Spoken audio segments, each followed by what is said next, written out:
Bismillahirrahmanirrahim. Assalamualaikum warahmatullahi wabarakatuh.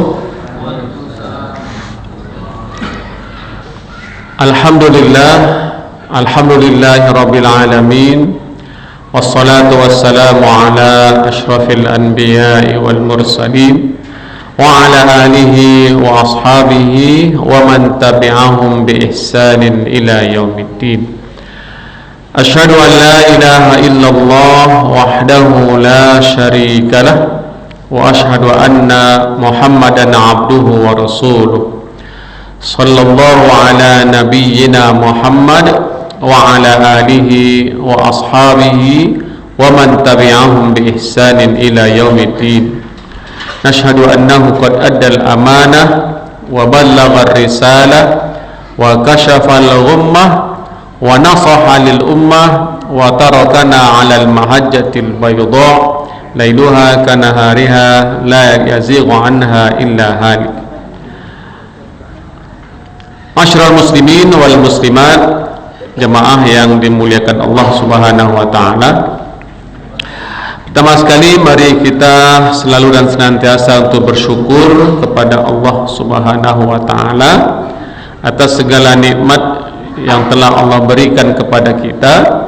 Terutamanya adalah mensyukuri nikmat iman, mensyukuri nikmat Islam, dan mensyukuri nikmat sehat walafiat yang masih Allah berikan sampai saat ini. Dengan nikmat iman, kita diberi oleh Allah kekuatan untuk tetap istiqamah dalam beribadah kepada Allah Subhanahu wa taala. Dengan dorongan keimanan, kita diberi kekuatan untuk terus dalam ketaatan kepada Allah Subhanahu wa taala, terutamanya untuk beribadah sebagai tujuan Allah menciptakan kita. Wa ma khalaqtul jinna wal insa illa liya'budun. Tidaklah aku ciptakan jin dan manusia melainkan tujuannya adalah untuk beribadah kepadaku. Maka untuk istiqamah dalam beribadah, kita perlu untuk terus meningkatkan kualitas keimanan dan ketakwaan kita kepada Allah. Semakin kuat keimanan, ketakwaan kita dalam hati kita, maka insya Allah akan meningkat pula kualitas keimanan kita, dan tentu akan semakin kita merasakan adanya nikmatul iman, adanya kita merasakan kenikmatan atau buah dari iman tersebut. Dan dengan keimanan yang kuat, yang kokoh, kita diberi oleh Allah kekuatan untuk beribadah dengan segala amal ibadah yang telah ditetapkan oleh Allah dan dicontohkan oleh Rasulullah Sallallahu Alaihi Wasallam. Dan kesemua amal ibadah yang kita lakukan dengan dasar pondasi keimanan itu, manfaatnya kembali kepada kita yang mengerjakannya. Ketika Allah Subhanahu wa taala berfirman dalam Al-Qur'an, wa aqimus shalah wa atuz zakah wa aqimis salata li dzikri, dan banyak ayat-ayat yang lain yang menyuruh kita untuk beribadah, salat, berzakat, berinfak dan lain semacamnya dari amal ibadah dan amal soleh. Maka itu adalah bukti ketaatan kita kepada Allah, iman kita kepada Allah, dan manfaat dari ibadah yang kita lakukan itu kembali kepada kita yang mengerjakannya. Orang yang beriman, beribadah, salat fardu, salat berjamaah, maka dia akan merasakan manfaat. Di antaranya Allah berikan rasa aman dalam hatinya, ketenangan pada jiwanya, kedamaian dalam kehidupannya. Kenapa? Karena ibadah itu telah membuahkan hasil. Dan seseorang yang dengan iman dia ingat kepada Allah, maka Allah berikan ketenangan. Seperti janji Allah dalam Al-Quran, alladzina amanu wa tatma'innu qulubuhum bi dzikrillah, ala bi dzikrillahi tatma'innul qulub. Dan orang-orang yang beriman menjaga imannya, kemudian dengan imannya itu dia mengingat Allah Subhanahu wa taala, dia beribadah, maka keimanannya, amal ibadahnya, istiqamahnya dalam beribadah itu menghasilkan ketenangan. Ala bidzikrillahi tatmainnul qulub, hanya dengan selalu hati, fikiran ingat kepada Allah, berzikir kepada Allah, maka hati-hati itu akan mendapatkan ketenangan. Jadi ketenangan itu tempatnya di dalam hati, dan ketenangan itu bersumber dari Allah Subhanahu wa taala yang menurunkannya. Dalam Al-Qur'an Allah katakan pada ayat yang lain, huwallazi anzala sakinata fi qulubil mu'minin. Dialah Allah yang menurunkan as-sakinah, ketenangan. Kemana Allah turunkan ketenangan tersebut? Fi qulubil mu'minin, ke dalam hati-hati orang-orang yang dalam hati itu ada keimanan. Tak ada keimanan, maka mustahil untuk mendapatkan rasa aman. Kata-kata iman yang benar, yang tulus, yang ikhlas, yang redha, maka Allah berikan buahnya adalah rasa aman, ketenangan, kedamaian. Bersyukur atas nikmat iman yang masih Allah berikan sampai saat ini. Bersyukur atas nikmat Islam yang merupakan petunjuk kita dalam menjalani kehidupan ini. Bersyukur atas nikmat sehat walafiat. Kita buktikan kita sehat dengan kita tetap menjaga iman kita, jaga ibadah-ibadah kita. Kita hadir di masjid ini, bukti kita mensyukuri nikmat sehat, karena di sana banyak ribuan manusia ya yang mungkin sakit, terbaring di rumah ataupun di rumah sakit. Karena apa? Karena Allah telah cabut darinya nikmat sehat, sehingga dia tidak bisa beribadah seperti kita, salat berjamaah dan hadir dalam majlis ilmu kita yang mulia ini. Kemudian kita bersalawat dan ucapkan salam kepada baginda Rasulullah SAW. Dengan banyak-banyak kita berzikir, melafazkan salawat dan salam kita kepada beliau. Allahumma salli ala Muhammad wa ala ali Muhammad sallallahu alaihi wasallam, alaihi salatu wassalam, assalamu alaika ya Rasulullah. Mudah-mudahan zikir dengan kita bersalawat dan salam ini kapan saja, di mana saja, di waktu-waktu yang baik, yang mulia, terutama besok hari Jumat, perbanyaklah kita berzikir, bersalawat, salam kepada beliau, yang hari yang sangat mulia, Sayyidul Ayyam, diutamakan, dianjurkan untuk kita banyak bersalawat, ataupun malam Jumat ini.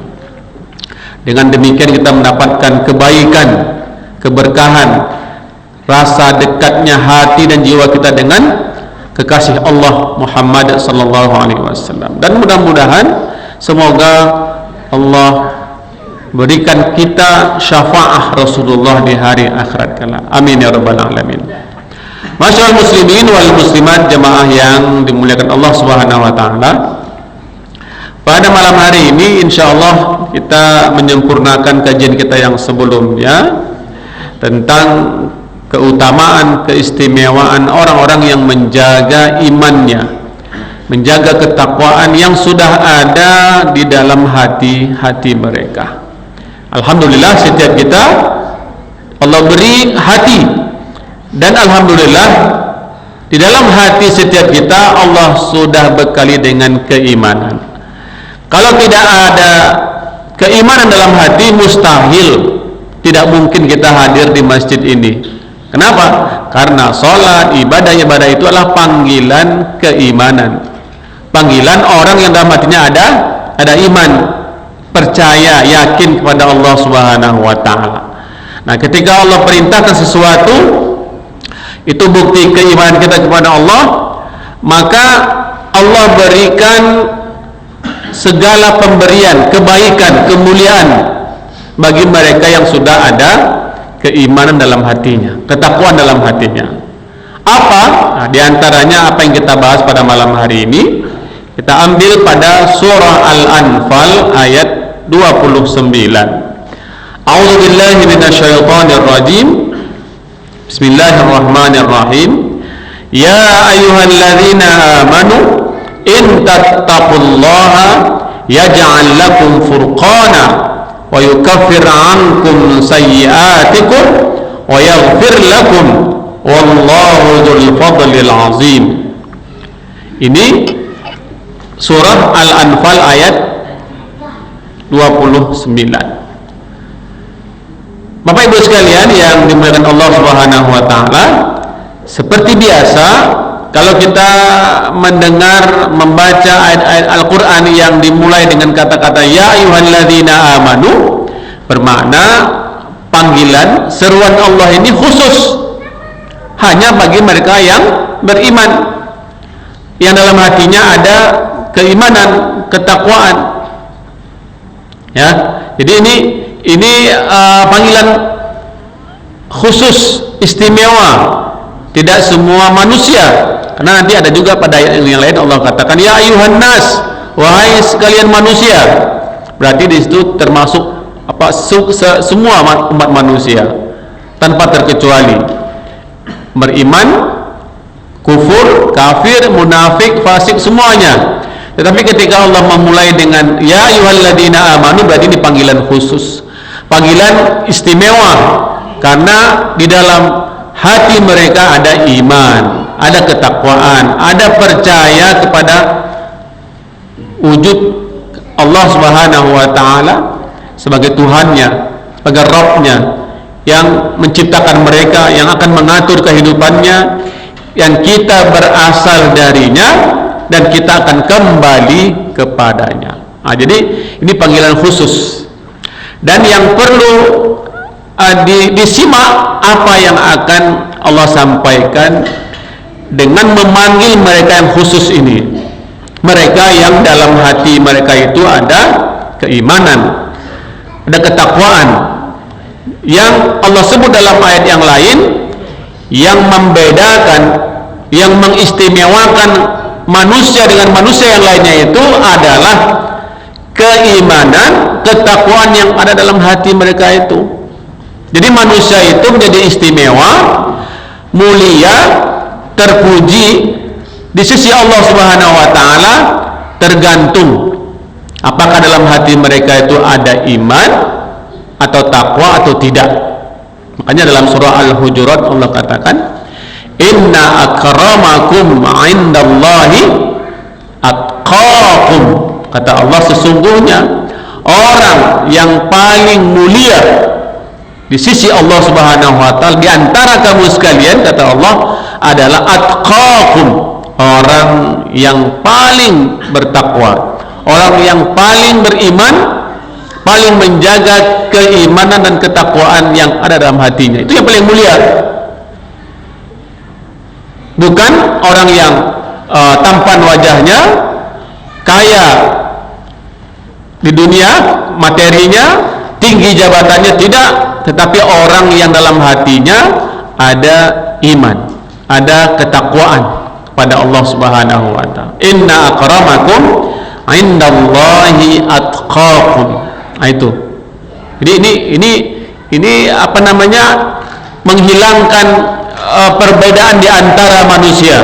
Jangan manusia itu mengira dia lebih mulia, lebih baik dengan jabatannya, dengan pangkatnya, dengan kekayaannya, dengan ketampanannya, kecantikannya, kedudukannya. Tidak.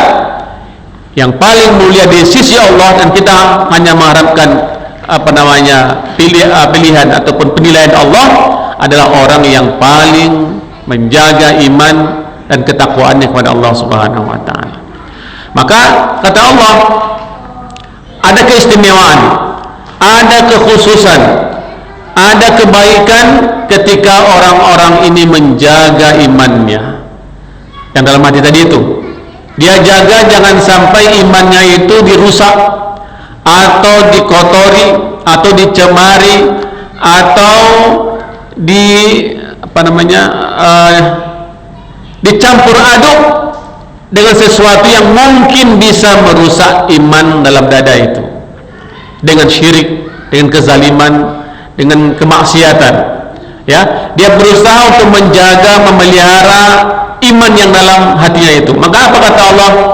Keistimewaan mereka ini, kelebihan mereka, kemuliaan mereka, kata Allah Subhanahu wa taala pada ayat ini, ya ayyuhalladzina amanu in tattaqullah, wahai orang-orang yang beriman, semua kita ini beriman alhamdulillah, terlepas iman kita itu banyak atau sedikit, tipis ataupun tebal, kokoh, kuat atau lemah, yang penting kita sudah ada iman dan kita terus berusaha untuk menjaga, memelihara iman ini. Jangan sampai dikotori, jangan sampai dirusak, jangan sampai dicampur aduk dengan syirik dan lain semacamnya. Apa kata Allah SWT? Mereka yang menjaga hatinya dan dalam hatinya itu ada iman, ada ketakwaan, yaj'al lakum furqanan. Itu pertama. Jadi orang-orang beriman, mukminah, kemudian dia berusaha untuk mendapatkan ketakwaan dengan keimanannya, dengan ibadahnya, ya. Karena kalau kita baca ayat-ayat Quran, orang yang beriman, orang beribadah, pasti ujungnya itu untuk mendapatkan, menghasilkan ketakwaan. Nah, ini kita kan 2 bulan lagi lebih kurang masuk bulan Ramadan, ya kan? Apa awal ayatnya? Ya ayyuhalladzina amanu. Coba. Jadi untuk berpuasa Allah perintahkan, Allah anjurkan kepada mereka yang dalam hatinya ada iman. Bukan kata Allah ya ayyuhalladzina aslamu, wahai orang-orang Islam. Tidak, ya kan? Makanya orang yang merasakan, mendapatkan nikmatnya berpuasa, kalau berpuasanya itu, ibadahnya itu dilandasi, didasar dengan keimanan, bukan dengan keislaman saja. Makanya beda antara orang yang beriman yang berpuasa dengan orang Islam yang berpuasa, ya, pasti beda. Makanya kata Rasulullah, man soma Ramadana, apa sambungannya, imanan wahtisaban. Jadi dasar orang berpuasa itu bulan Ramadan terutamanya harus dengan keimanan. Kenapa? Karena dengan puasa, ibadah yang didasarkan dengan keimanan, perhitungan, maka itulah puasa yang bermanfaat kepada orang yang mengerjakannya. Bahkan dia sampai merasakan nikmatnya berpuasa, sampai merasakan nikmatnya sholat, sampai dia merasakan nikmatnya membaca Al-Quran. Nah, itu luar biasa. Makanya kita harus berusaha, jangan hanya setiap tahun ibadahnya orang-orang Muslim, orang Islam kebanyakan, tapi harus berubah menjadi orang yang beribadah dengan dasar keimanan. Karena itulah yang memberikan manfaat, perubahan dalam hidup kita. Orang yang berpuasa hanya dengan puasa Muslim awam, maka yang dia dapatkan hanya haus dan lapar. Salat tarawih, salat malam hanya capek dan begadang. Itu kata Rasulullah sallallahu alaihi wasallam. Kam min rubba shaimin laisa lahu min siyamihi illa al-ju' wal 'atash, kata Rasulullah. Betapa banyak orang-orang yang berpuasa ini, ya, tapi puasanya anak atas sebagai seorang muslim, lepas tanggung jawab sebagai seorang muslim saja, maka yang dia dapatkan dari puasanya hanya sebatas menahan haus dan lapar. Tak ada dia rasakan manfaatnya, apalagi manisnya puasa, kecuali hanya itu saja. Nauzubillah min zalik. Maka kata Allah Subhanahu wa taala, orang yang berusaha untuk menjaga imannya, ketakwaan dalam hatinya, maka yang pertama di antara manfaat yang dia dapatkan, kata Allah, yaj'al lakum furqanan. Allah berikan kepada mereka adalah al-furqan. Apa itu al-furqan? Nah, di sini ulama menjelaskan, al-furqan itu adalah al-ilmu wal huda alladhi yufarriqu bihi sahibuhu bainal huda wad dhalal. Nah, jadi yang disebut dengan al-furqan itu yang Allah berikan kepada mereka yang menjaga iman dan ketakwaan yang dalam hatinya itu adalah ilmu dan petunjuk, al-huda, yang dengan ilmu dan petunjuk itu dia mampu membedakan mana yang petunjuk, mana yang sesat, dan kemampuan membedakan mana yang hak dan mana yang batil, mana yang haram, mana yang halal. Itu namanya Al-Furqan. Al-Furqan bermakna ilmu atau al-huda atau petunjuk yang Allah berikan kepada seseorang yang dengan bekal iman dan ketakwaan tadi ia mampu membedakan mana yang baik, mana yang buruk, mana yang dalam petunjuk al-huda, mana yang dalam kesesatan, mana yang hak, mana yang batil, mana yang halal, mana yang haram. Nah, ini penting ini. Kepada siapa Allah berikan Al-Furqan ini, kemampuan seseorang membedakan? Kepada siapa? Ini orang yang menjaga hatinya tetap tertanam iman dan ketakwaan. Artinya dia menjaga imannya, dia tidak mengotori imannya, dia tidak mencampur adukkan imannya dengan kekufuran, dengan kezaliman, dengan kesyirikan. Maka Allah berikan pertama sekali, kata Allah, Al-Furqan. Makanya ada seorang khalifah yang kedua, namanya siapa? Umar ibn Khattab radhiyallahu anhu. Dan beliau mendapat gelar, diberi gelar dengan Al-Faruq.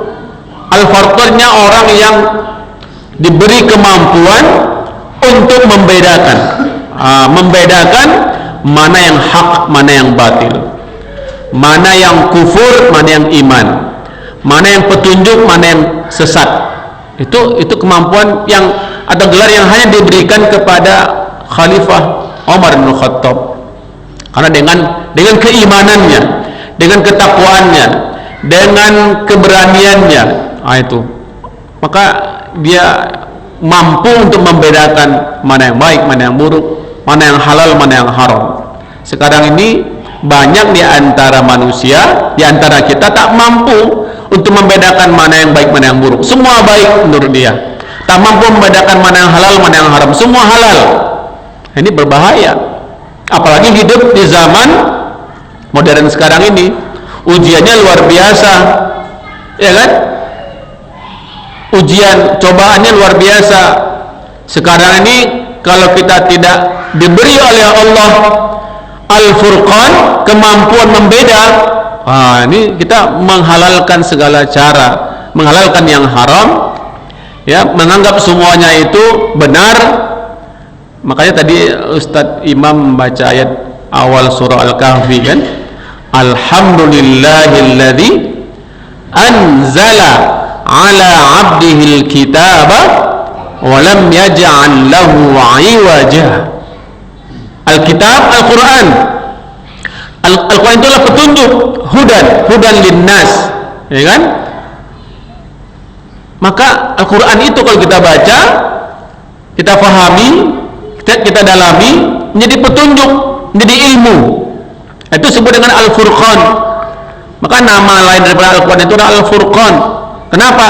Karena dengan turunnya Al-Quran, Allah jelaskan dengan Al-Quran itu mana yang hak, mana yang batil, mana yang halal, mana yang haram, ya kan? Mana yang baik, mana yang buruk. Nah, orang yang tak pernah membaca Al-Quran, tak pernah mengkaji Al-Quran, maka dia tak tahu mana yang hak, mana yang batil, mana yang buruk, mana yang baik, mana halal, mana haram. Ini berbahaya. Maka di antara keistimewaan, kekhususan orang-orang yang beriman kepada Allah, dia jaga ketakwaannya, Allah berikan yang pertama itu, kata Allah, Al-Furqan, kemampuan untuk bisa membedakan ilmu atau petunjuk, al-ilmu wal huda, ya, ilmu dan petunjuk, membedakan tadi itu. Nah, ini penting. Contoh dalam kehidupan kita sehari-hari saja, makanan, minuman, ya kan? Sekarang Pekanbaru ini luar biasa, rumah makan atau tempat-tempat singgah minuman, ya kan? Apakah kita sudah pastikan apakah yang kita makan, yang kita minum itu semuanya halal, atau kita tak peduli? Nauzubillah, jangan sampai kita menganggap hal yang remeh, yang penting tempatnya keren, mahal, gengsi, ya kan? Terus kita tak peduli. Jangan. Kullu lahmin nabata min haram fannaru aula biha, kata Rasulullah SAW. Setiap daging yang tumbuh dari yang haram, maka neraka lebih utama, lebih baik baginya. Artinya ini wanti-wanti dari Rasulullah, jangan sampai kita mengkonsumsi sedikit pun yang itu nanti akan menjadi darah dan daging kita dari yang haram. Ini kalau kita anggap biasa saja, tak peduli, na'udzubillah min zalik. Dan itu bagian dari kita sudah merusak iman kita. Makanya kata Rasulullah, al halalu bayyinun wal haramu bayyinun. Yang halal itu sudah jelas, yang haram sudah jelas. Maka kita harus hati-hati, harus bisa membedakan mana yang halal, mana yang haram. Apa yang kita makan, apa yang kita minum, apa yang kita konsumsi, apa yang kita pakai, tidak boleh. Nah, itu namanya agama sebagai petunjuk, Al-Quran sebagai petunjuk, hudan, yang menunjukkan kepada kita mana yang hak, mana yang batil, mana yang halal, mana yang haram. Saya mau menabung, investasi, apalagi namanya, di bank mana? Sama saja semuanya. Oh tidak, ya kan? Ada bank yang sesuai dengan tuntunan Allah dalam hal jual beli, ada yang haram. Kalau dia bertransaksi dengan riba, maka dia haram. Kata Allah dalam Al-Quran, wa ahallallahu al-bay'a wa harrama riba. Allah telah menghalalkan jual beli dan Allah telah mengharamkan riba, jelas. Dan sudah ada perbankan, lembaga keuangan yang telah memenuhi syariat Islam. Berpindahlah kalau mau selamat dari kemarahan murka Allah Subhanahu wa taala, karena Allah telah menabuh gendang perang, memerangi setiap yang bertransaksi secara riba, ya kan? Apa tuh ayatnya? Fa'zanu biharbin minallah. Itu luar biasa, dosa besar daripada transaksi ekonomi dengan riba. Nah, ini semuanya ini, makanya kita perlu untuk mendapatkan anugerah Allah, pemberian Allah yang namanya Al-Furqan, kemampuan untuk membedakan. Dan dari mana sumbernya? Itu dari Al-Quran, ya kan? Wahyu Allah dan hadis Rasulullah, petunjuk. Yang itu yang kata Rasulullah dalam hadisnya, taraktu fikum amrayni ma in tamassaktum bihi ma lan tadillu min ba'di abada, kitaballahi wa sunnati. Kata Rasulullah, ini wasiatnya, aku telah meninggalkan, telah mewariskan dua perkara yang kalau kalian umat Islam, atau apalagi orang-orang yang beriman secara khusus, berpegang teguh, merujuk, berpedoman kepada kedua-dua ini, insya Allah tidak akan tersesat selama-lamanya. Apa itu? Kitab Allah wa sunnati, Al-Quran, kitab Allah, dan juga sunnah, hadis Rasulullah SAW. Maka orang yang mendapatkan ilmu dari Al-Quran, dari hadis, insya Allah dia akan terjaga, dia akan bisa memilah dan memilih, membedakan mana yang hak, mana yang batil. Ya, ini penting ini. Pastikan di mana kita makan itu halal. Makanya Majelis Ulama Indonesia itu mengeluarkan yang namanya sertifikat halal pada rumah makan, produk kue dan semacamnya itu, kosmetik, memastikan umat Islam apa yang dia makan, minum, konsumsi itu halal. Ya, kita survei itu, mulai dari rumah potongnya, bagaimana dia memotongnya, bismillah atau tidak, ya kan? Kemudian seluruh tempat penggorengannya, minyaknya, semuanya, untuk memastikan seorang muslim, semukmin, tidak mengkonsumsi sedikit pun dari hal-hal yang haram. Jangan anggap remeh ini, ya.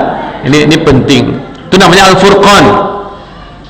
Nah, kalau orang yang tak peduli, cuek, ya tunggulah ya apa yang akan berlaku pada dirinya. Tentu bagian daripada dia berbuat dosa, berbuat kesalahan yang dia sengaja. Maka kewajiban kita untuk mengingatkan, untuk tetap menjaga apa yang kita makan, apa yang kita minum. Terus sekarang ini banyak ini kosmetik untuk ibu-ibu yang perempuan kebanyakan yang bahan-bahannya itu terbuat dari yang haram, dari unsur babi, dari bulu babi, ya kan, kuas-kuas kosmetik atau kuas-kuas untuk membuat kue, itu semuanya ya harganya murah dari bulu babi, ya kan. Tapi kalau kita nggak hati-hati, nauzubillah, nah, makanya harus hati-hati. Apalagi yang produk-produk yang impor dari luar yang tak ada sertifikat halalnya. Ini hati-hati Bapak Ibu. Ya, nah ini yang pertama kata Allah Subhanahu Wa Taala, ya ja'al lakum furqanan. Jadi kita memang diberi keistimewaan. Orang yang menjaga imannya, ibadahnya, syariat kepada Allah, ibadah istiqamah, Allah berikan kepadanya Al-Furqan. Apa tadi Al-Furqan? Kemampuan untuk membedakan mana yang hak, mana yang batil, mana yang baik, mana yang buruk, mana yang halal, mana yang haram. Nah, itu.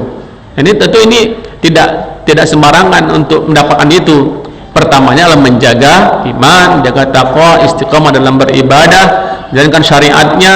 Insyaallah Allah berikan Al-Furqan. Yang kedua kata Allah Subhanahu Wa Taala, wa yukaffir ankum sayyi'atikum. Yang kedua, Allah akan hapus segala kesalahan-kesalahanmu. Nah, jadi orang berbuat salah, berbuat dosa itu memang sudah hal yang biasa. Seperti kita jelaskan pada pertemuan yang lalu, karena setiap kita ini dibekali juga oleh Allah yang namanya nafsu, maka nafsu itu kalau tidak terjaga oleh agama, oleh iman, maka kita katakan nafsu kita itu berpotensi mendorong kita untuk berbuat keburukan, ya kan? Wa ma ubarri'u nafsi innan nafsa la ammaratum bisu. Nah, itu dalam ungkapan Siti Zulaikha ketika dia sudah berbuat salah, ya kan, ingin menggoda, ingin merayu, ingin membujuk, ingin menundukkan Yusuf pada masa mudanya itu di istananya, dan dia tergoda dan dia ingin untuk merayu, menundukkan Yusuf karena ketampanannya.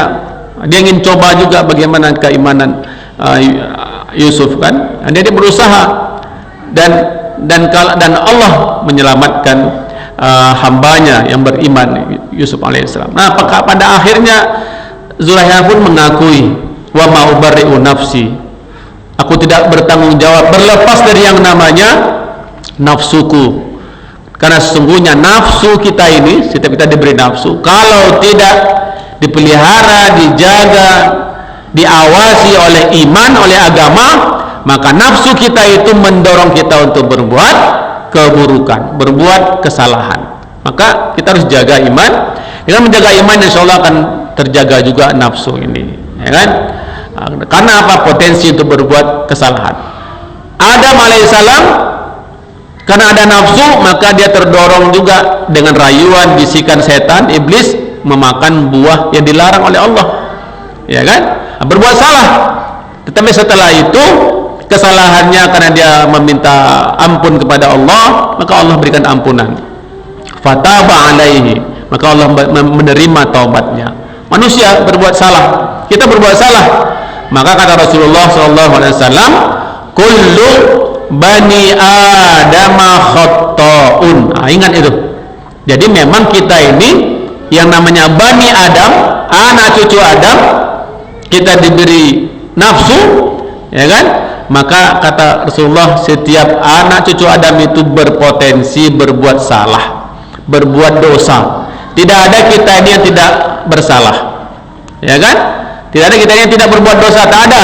Saya juga berbuat salah, berbuat dosa, tapi jangan sampai berbuat dosa yang besar, kesalahan yang besar, ya kan? Kadang buat salah sama anak, buat salah sama istri, salah sama suami, bersalah sama tangga, semua. Kenapa? Karena mungkin terkadang hati kita tak terjaga imannya, nafsu kita terkadang sudah dikuasai oleh iblis, oleh setan, sehingga yang keluar itu adalah nafsu yang tak terkendali. Itulah yang terkadang membuat kesalahan.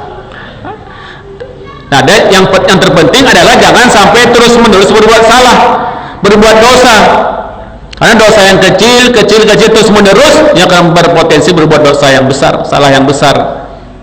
Nah, setiap dosa-dosa yang kecil yang kita perbuat, kalau kita jaga tetap iman kita, maka insya Allah yukaffir ankum sayyiatikum, maka insya Allah Allah akan menghapus segala kesalahan, segala dosa.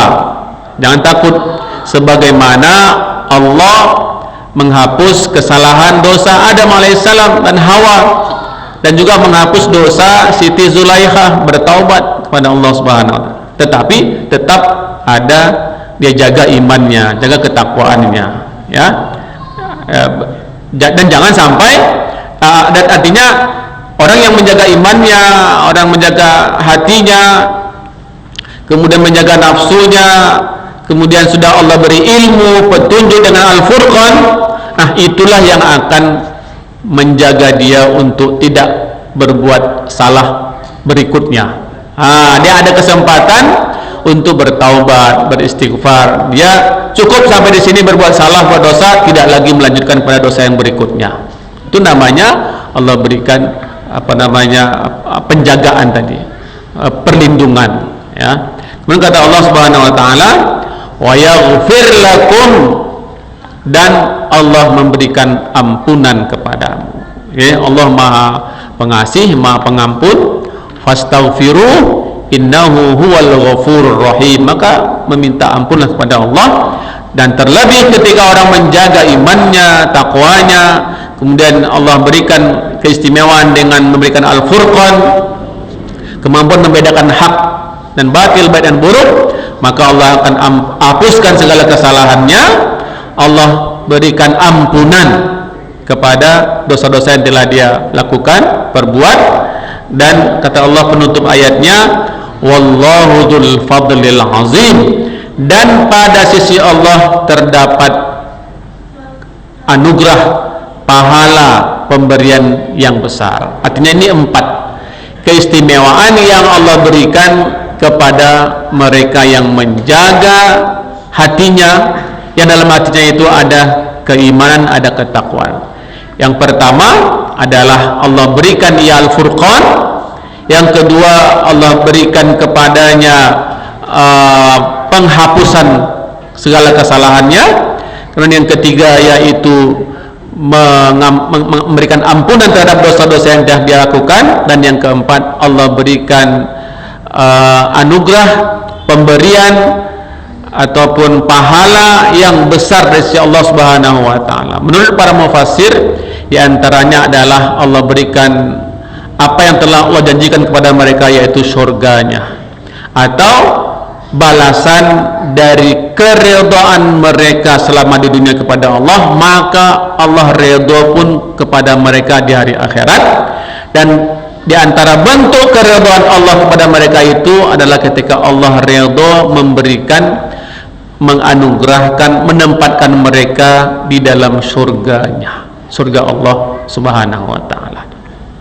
Bapak Ibu sekalian yang dimuliakan Allah Subhanahu wa taala, maka inilah kajian kita pada malam hari ini tentang keistimewaan, kebaikan dari orang-orang yang terus berusaha untuk menjaga keimanan, ketakwaan dalam hatinya. Dia tidak mengotori hatinya atau keimanannya, dia terus meningkatkan kualitas keimanan dan ketakwaannya kepada Allah Subhanahu wa taala. Maka di antara kemuliaannya itu atau kebaikannya itu, ketika di dunia Allah berikan ia ilmu dan petunjuk atau Al-Furqan, kemampuan membedakan ini. Dan ini sangat penting dalam kehidupan kita. Terlebih saya katakan tadi, dalam dunia sekarang ini memang sangat luar biasa ujian dan cobaannya. Maka kita perlu meminta petunjuk kepada Allah. Maka setiap rakaat kita terus meminta kepada Allah, ya kan? Iyyaka na'budu wa iyyaka nasta'in. Hanya kepada Engkau ya Allah kami beribadah, tunduk, patuh, taat kepada Engkau ya Allah, dan hanya kepada Engkau kami minta pertolongan. Nah, diantaranya adalah ihdinas siratal mustaqim. Ya Allah, berikanlah kepada kami atau tunjukkanlah kepada kami jalan yang lurus. Maksudnya apa? Petunjuk jalan yang lurus. Artinya apa? Nanti kita selama di dunia ini akan banyak menghadapi jalan-jalan yang banyak sekali berliku-liku.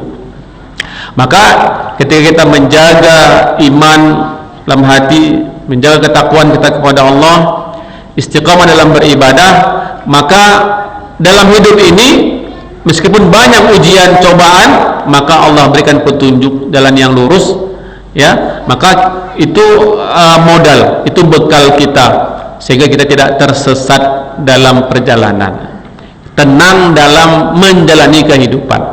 Nah, seperti kita katakan dahulu, orang yang dalam bermusafir, dalam bepergian, ya, bapak-bapak ini bawa kendaraan dalam perjalanan ke suatu daerah, ketika dia berada dalam petunjuk, ya, dia tahu mana jalan menuju tempat dia pergi, ya kan, dia tahu mana arahnya, mana jalannya, maka dia akan merasakan ketenangan dalam perjalanan. Tetapi kalau orang yang tak tahu arah atau petunjuk jalan, maka dia akan risau, dia akan takut, akan khawatir.